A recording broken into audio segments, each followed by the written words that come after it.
Assalamualaikum warahmatullahi wabarakatuh. Perkenalkan, nama saya Jamalia Firdaus, Prodi Manajemen Pendidikan Islam. Saya di sini ingin memenuhi tugas dari Bapak Badrul Haisam mengenai mata kuliah pengantar studi Islam. Yang pertama, saya akan menjelaskan tentang sumber ajaran Islam. Nah, sebelum itu, apa sih sumber ajaran Islam itu? Sumber ajaran Islam ialah segala sesuatu yang dijadikan dasar, acuan, atau pedoman bagi syariat Islam. Ajaran Islam adalah pengembangan agama Islam. Agama Islam bersumber dari Al-Quran yang memuat wahyu Allah dan Al-Hadis yang memuat sunnah Rasulullah. Nah, sumber-sumber ajaran Islam itu ada 3, yaitu Al-Quran, Hadis, dan Ijtihad. Nah, yang pertama Al-Quran. Menurut Mana Al-Qattan, Al-Quran adalah kalamullah yang diturunkan kepada Nabi Muhammad dan membacanya merupakan suatu ibadah. Sedangkan menurut Hudlari Beck adalah kalamullah yang diturunkan kepada Nabi Muhammad dalam bahasa Arab untuk dipahami isinya dan selalu diingat dan disampaikan secara mutawatir. Membacanya merupakan suatu ibadah yang ditulis dalam mushaf, dimulai dari surat Al-Fatihah dan diakhiri dengan surat An-Nas. Nah, dari definisi tersebut dapat disimpulkan bahwa Al-Quran adalah kitab suci yang isinya mengandung firman Allah. Turunnya secara bertahap melalui malaikat Jibril yang diturunkan kepada Nabi Muhammad, yang dimulai dari surat Al-Fatihah dan diakhiri dengan surat An-Nas. Bagi yang membacanya merupakan suatu ibadah, dan keberadaannya hingga saat ini masih tetap terpelihara dengan baik.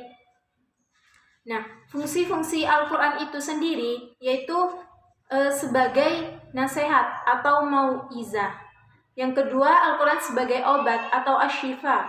Yang ketiga itu Al-Quran sebagai petunjuk atau al-huda, dan yang terakhir itu Al-Quran sebagai hakim.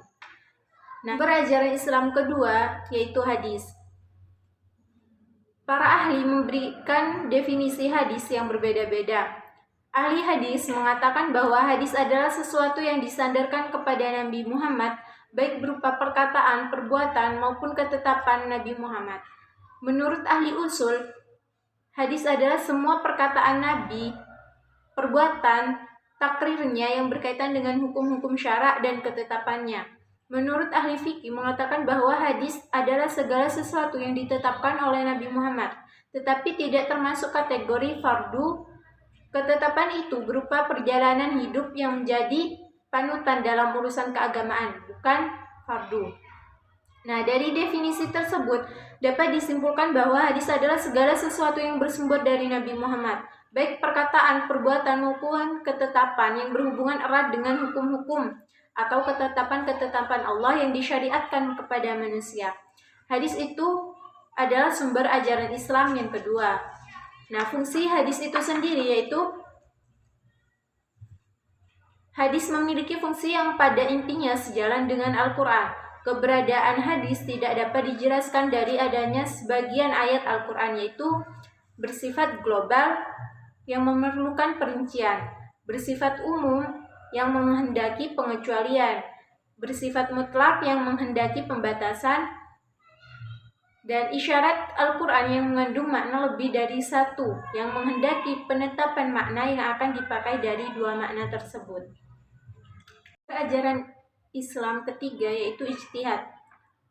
Ijtihad berasal dari kata ijtihada yajtahidu ijtihadan, yang berarti kesulitan, kesusahan. Nah, menurut Mahmud Syartot, ijtihad artinya sama dengan ar-ra'yu, yang rinciannya meliputi pemikiran arti yang dikandung oleh Al-Quran dan Sunnah, mendapat ketentuan hukum sesuatu yang tidak ditunjukkan oleh Nas dengan sesuatu masalah yang hukumnya ditetapkan oleh Nas, pencerahan segenap kesanggupan untuk mendapatkan hukum syara' amali tentang masalah yang tidak ditunjukkan hukumnya oleh suatu Nas secara langsung.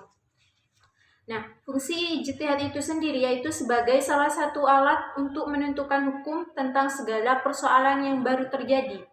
Nah, yang kedua sebagai salah satu sumber modernisasi hukum dalam Islam. Yang ketiga, sebagai salah satu sistem berpikir ilmiah yang islami. Yang keempat, sebagai salah satu penopang budaya kreativitas manusia dalam Islam. Nah, ijtihad itu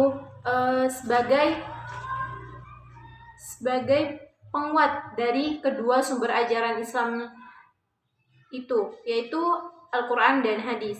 Saya akan menjelaskan tentang metode-metode tafsir dalam Al-Quran. Penafsiran dalam Al-Quran itu mempunyai 4 metode. Yang pertama, metode ijmali atau global. Yang kedua, metode tahlili atau analitis. Yang ketiga, metode muqaran atau perbandingan. Dan yang terakhir, metode maudhu'i atau tematik. Nah, yang pertama, metode ijmali atau global, yaitu penafsiran Al-Quran yang dilakukan dengan cara mengemukakan isi kandungan Al-Quran melalui pembahasan yang bersifat umum, tanpa uraian dan pembahasan yang panjang dan luas, dan juga tidak dilakukan secara terperinci.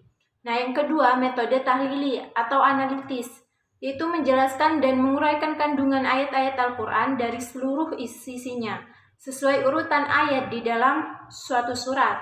Metode ini sesuai dengan susunan ayat demi ayat dengan mengikuti susunan dalam mushaf.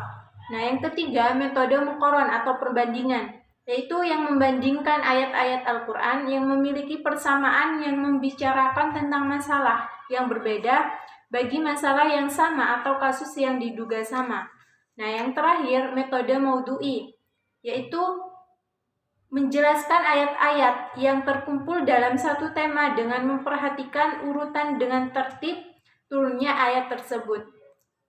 Itu saja dari saya. Apabila ada perkataan yang kurang berkenan, saya mohon maaf sebesar-besarnya.